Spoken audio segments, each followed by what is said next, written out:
Bila matinya seorang, dia akan melihat apa yang dia tinggal. Yang pertama, dia tengok siapa yang nak solat ataupun memandikan jenazah untuk dia. Kalaulah anak-anak yang memandikan, kalaulah isteri kepada suami yang memandikan, atau suami kepada isteri yang memandikan jenazah, maka sudah pastilah dia akan berseronok.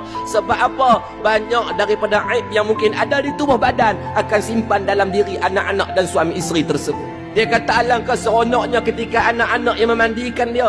Dia akan berdoa, Ya Allah, kau jadikanlah anak aku ini memandikan aku dengan pegangan yang cukup lembut. Sebab apa? Inilah aku yang membesarkan mereka dulu. Nabi kata yang kedua, keadaan bila mana selesai dimandikan, nak dikafankan, maka roh ni akan memandang keadaan siapa yang nak mengkafankan dia. Yang ketiga, selesai dikafankan, kata Nabi, maka akan dilihat roh ini, dia akan melihat siapa yang akan solat jenazah untuk dia. Tuan-tuan, baru ni saya kuliah di masjid daerah Kelang. Ada seorang jenazah main duduk depan. Dia berkata, Ustaz tolong jadi imam. Saya kata, tak apa, panggil anak dia. Ramai anak dia ada. Saya kata, bagi anak dia.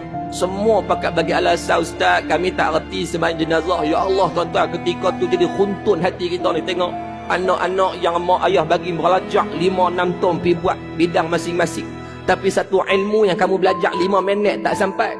Mayang jenazah, tuan-tuan, tak ada rokok, tak ada sujud, tak ada apa, melainkan angkat takbir, baca Fatihah, angkat takbir, selawat atas Nabi, angkat takbir, doa kepada mak pak. Hatu pun tak boleh, tuan-tuan.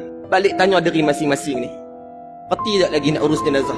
Habis mak pak kita tak mati, kita tak mati, isteri kita tak mati, suami tak mati, anak-anak kita tak mati, tuan-tuan. Lepas tu ulama kata, kalau ada ilmu yang paling mahal selepas daripada fardu ain, nescaya ilmu yang disebut adalah ilmu pengurusan jenazah, yang confirm insya-Allah kita akan guna.